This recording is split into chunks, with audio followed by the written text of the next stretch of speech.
അനീതിയായ കോപത്തിന് ന്യായീകരണമില്ല. കോപം മനുഷ്യനെ നാശത്തിലേക്ക് തള്ളുന്നു.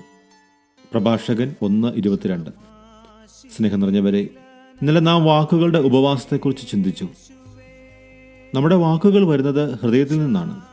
ഹൃദയം അസ്വസ്ഥമായിരിക്കുമ്പോൾ വാക്കുകളും അസ്വസ്ഥമാകും.